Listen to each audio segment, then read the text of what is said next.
If you thought of buying property in Dubai, if this thought ever came to your mind, but you're super new to this market, this video is for you. Choosing the right property in Dubai right now is not easy. It's still a great market, don't get me wrong, but with hundreds of new launches, off-plan promises, influencers hyping towers you've never heard of, and agents chasing commissions left and right, it's easy to make a mistake that would cost you a lot of money. In this video, I'm breaking down for the actual beginner how to choose the right property in Dubai right now, the exact way I advise my private clients to think about it. So grab a coffee, hit that thumbs up button, and let's dive in. I always say you can buy the right apartment in the wrong tower and still end up losing so much money. While also you can buy a pretty used up apartment in a very good location and make so much more money than any other newer apartment with more amenities. That's why location is everything. Dubai is hyper local, at least right now when there is so much you can choose from. Two buildings near to each other can have completely different rental demand, finishing quality, service charges, and community vibes. If you're buying, ask yourself, would I live here? Even if you have a family and you're buying a one-bedroom,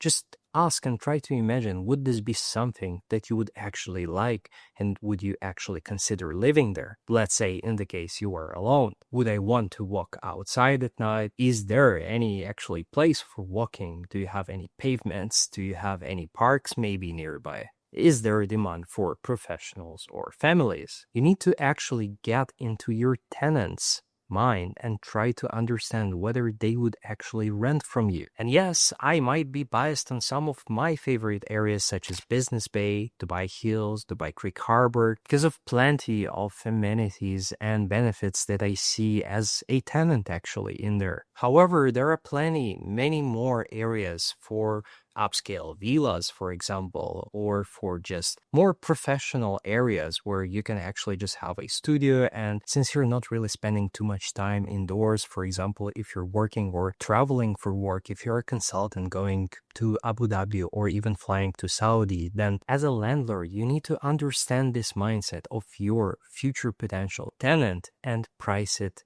and choose it accordingly. Number two is not trusting every agent. First of all, for those who don't know me, I'm not an agent, I'm an investor, and I share just my own experience as an investor in this market. And I actually do partner and collaborate with multiple agencies that I personally think are trustworthy, and there are many of these. But at the same time, here's the truth. Most agents work for their commissions, not for your long-term financial success. So are there great brokers in Dubai? Absolutely. But as much as you want to invest in Dubai, there are as many agents flooding the market and trying to make a buck for themselves. So many will push for what projects pay them the most, or just what kind of inventory their employer / the agency has. That's why you need an experienced advisor on your side. Someone who has no incentive to push a specific developer, can help you evaluate real ROI and even IRR, the internal rate of return, and many other KPIs that I won't name them now, but if you're interested, hit the link in the description and book a call and I'll explain everything to you. And if it's not with me, at least try to find someone who actually knows the market, knows some basics of finance and how they operate in this specific market right now, and someone who will actually challenge your assumptions and not just give you whatever you're asking for. Because actually, when you ask for a project and you're not really aware of this market, it's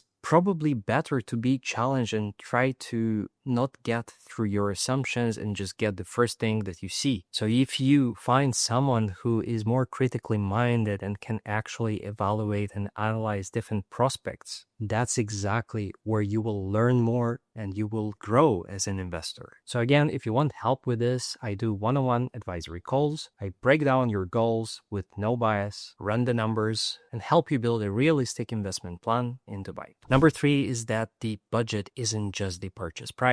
If you're thinking that you're buying a property for 1.2 million dirhams, you need to add the following: DLD fees of 4%, agency commission of 2% plus VAT, service charges, furnishing, all the property maintenance per year, all the service chiller charges that might be unexpected whenever you have some vacancies and you need to cover this as a landlord. Many investors forget this, and this obviously hurts their ROI. I'd always leave a 5 to 7% of the purchase price on top of the purchasing price of the property as a buffer for any kind of unexpected circumstances. And if you're tight on cash, think twice. Maybe you need to wait a little bit and gather more cash to get into the actual, substantially more beneficial option. Otherwise, it's much better to go slightly below your max budget and just stay more liquid. One key personal insight is to understand the market seasonality. Dubai is a very seasonal market. Winter is high demand and summer is when the tenants are changing over. Vacancy happens and many more price drops as well. Because let's face it, even the agents who are showing you the units for either buying or selling, for even renting out, they don't want to show to anyone who's just simply trying to see what's there in the market in the summer, because it's super hot and you wouldn't want to waste your time on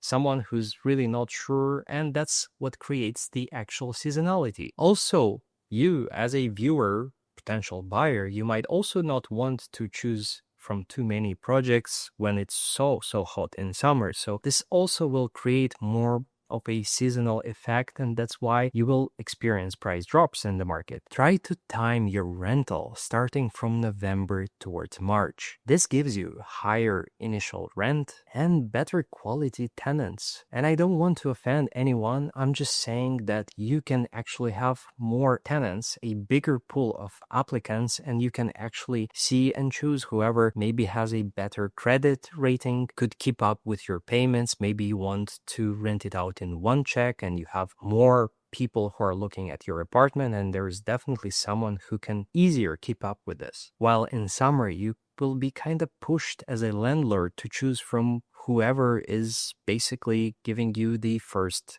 offer. However, even if you buy in summer, consider delaying the rent out or doing a few months of short-term renting until the summer is over and you can rent it long-term to someone. Next one is be careful with Airbnb. Yes, I know every agent and influencer will tell you that Airbnb is the golden goose, but here's what they don't say. It's oversaturated. Big players control the pricing. You have really massive companies who manage multiple Airbnbs, and you won't really be able to compete with them if you do it by yourself. That's why even if you consider Airbnb, then go with a bigger player. That's, at least in my experience, the best play. And if you're doing on your own, then you need a full-time team with cleaning and guest support. If you're just buying one unit, be very careful and mindful of your location, professional good furniture, and a strong operator. Otherwise, you'll get eaten by the whales. For most investors, long-term rental is safer, more stable, and less of headache. If we speak about new versus ready properties, and by new I mean the off-plan, which looks attractive, I know, but are they right for you? So we need to consider some pros and cons. There's modern designs, more amenities, and of course flexible payment plans. So if you're a buyer from overseas, that might be the best play for you, even if the off-plan is a bit or even more expensive than the ready units. On the other side, you have delays which you can't really